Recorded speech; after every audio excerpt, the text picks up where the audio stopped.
I've got to be honest with you. I am completely exhausted. I've had a very, very long day. And I wanted to do this episode. I wanted to start it tonight, even though I'm very, very tired. I had thought of doing it this morning. Now, as many of you know, I just put out an episode on what to do and where to go on the astral plane. But I wanted to take a moment to talk about something else with you. I wanted to talk about what I consider to be the beginning for me, the beginning of all of these extra experiences I've had in the beyond body, or in other words, going beyond astral projection, all of the other things that have been happening to me. And also, I'll be honest with you, I just want to get this off my chest. I really just want to talk about what happened to me. It's been 4 years. I alluded to this in another episode, the Beyond Body episode. I talked about being in a horrible accident that while I didn't have a near-death experience, I would have to tell you that it was the worst experience of my life. And I wanted to share share some of my personal life with you. And this particular thing scares me. I mean, people talk about being afraid to go into the astral plane and all the things that they might see, all of the different beings that are out there, and just not knowing what it's like to be out there. I find talking about this much scarier to me because it's something that I never thought I would talk about with people that weren't family or people that I wasn't close to. But I'm going to take a chance and I'm going to share this with you. So, my accident happened on June 6th of 2015. And let me give you a bit of background before I get into the actual accident itself.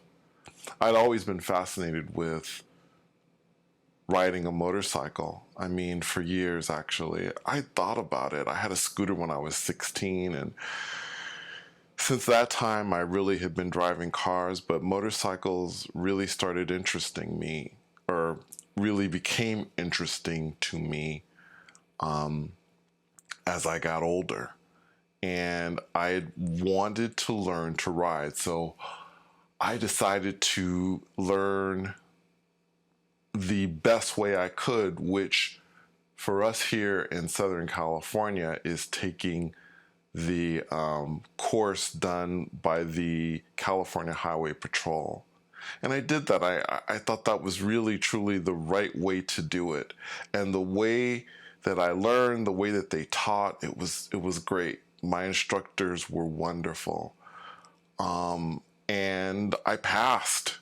And I was so excited to get my motorcycle license finally.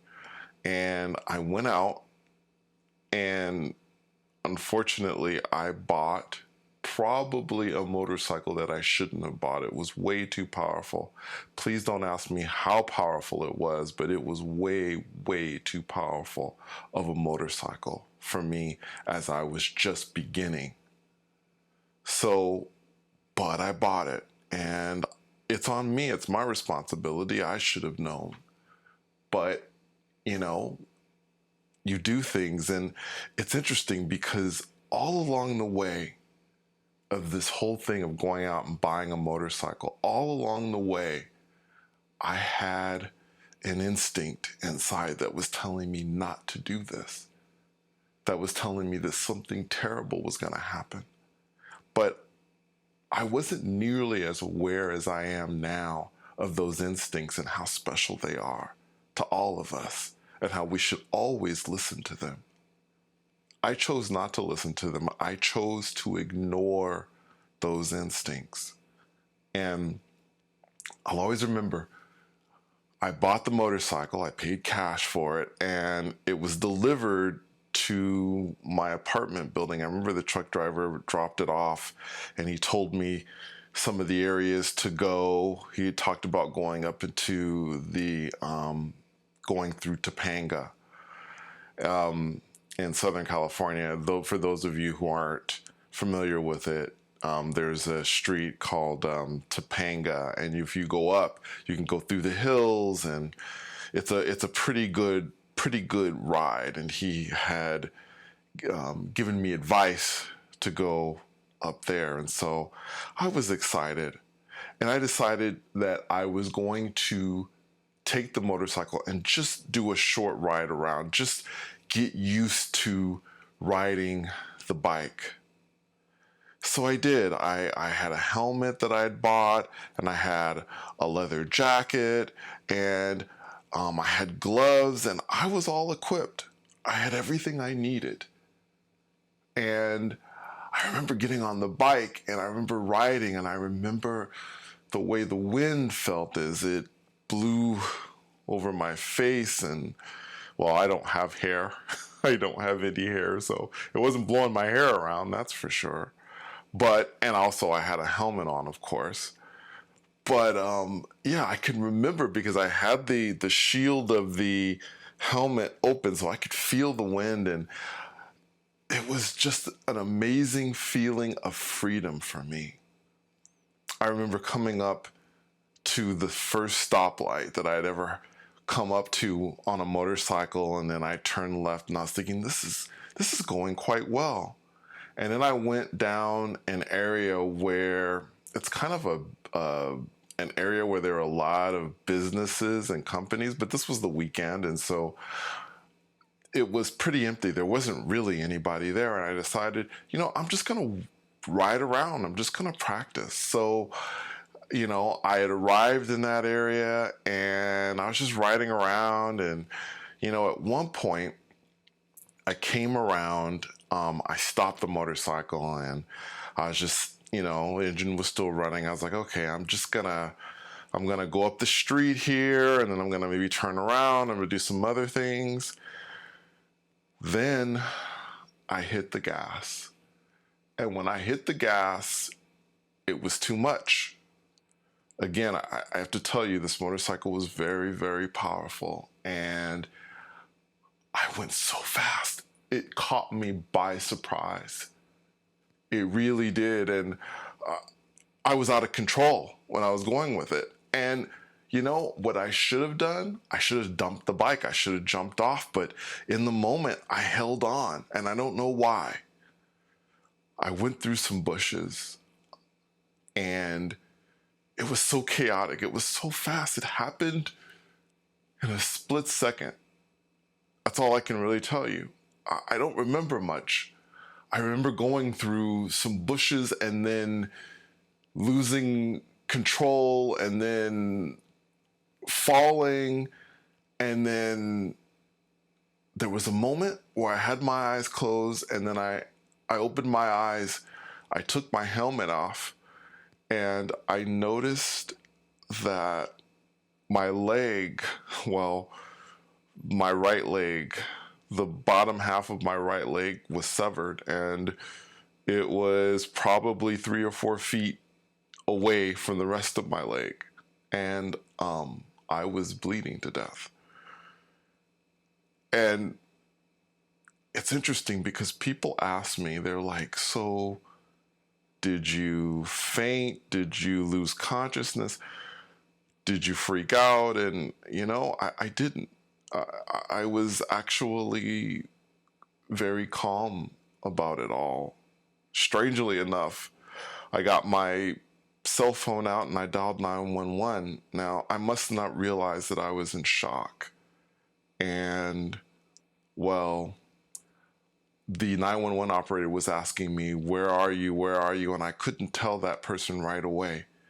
Then someone drove up, and I don't know where they came from because there were no cars before that, but this lady had come up, and she kind of held me, and she said, you're okay, you're all right. And she got on the phone with the 911 operator and told the person where we were. And, you know, after they put me in the ambulance, I never saw this lady again. And I wish I was able to thank her for what she did, because she may have possibly saved my life. More than likely, she saved my life. But it was crazy because I knew that my life was going to change after this. I mean, number one, I didn't know if I was going to live or not. But number two, regardless, I knew that things would never be the same after this accident. I remember, even though my leg was severed, that the problem or the pain with me, the thing that was causing me the most pain, was my shoulder. My shoulder hurt. It really hurt. It was dislocated. And I remember I was screaming, saying, my shoulder, it hurts. It really, really hurts. And I remember being in the ambulance and thinking to myself, wow, you know, this is taking such a long time, even though it probably took maybe 5 or 6 minutes to get there. It seemed like a lifetime to me. I remember just a moment of being in the operating room, and I just remember all the voices, and they were all talking, they were saying things. It was all very chaotic. There was someone cutting my clothes off, and then someone put something over my mouth, and then I blacked out. There was nothing really.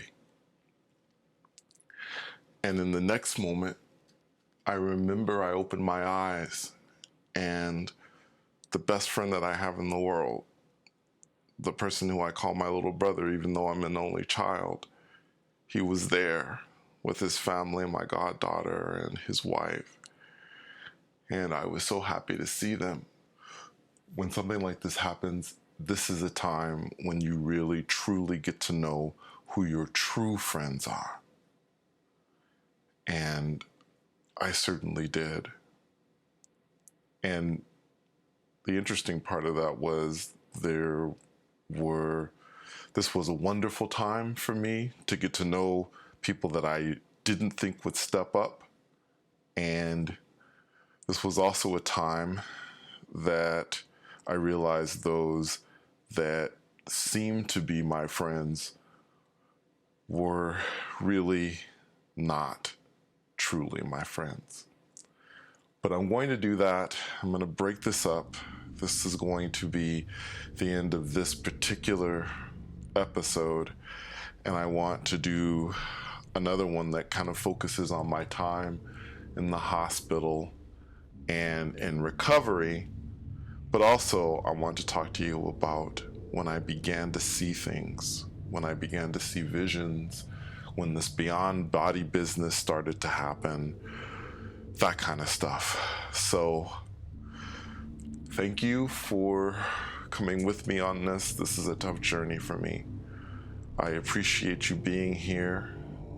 And until the next episode, take care.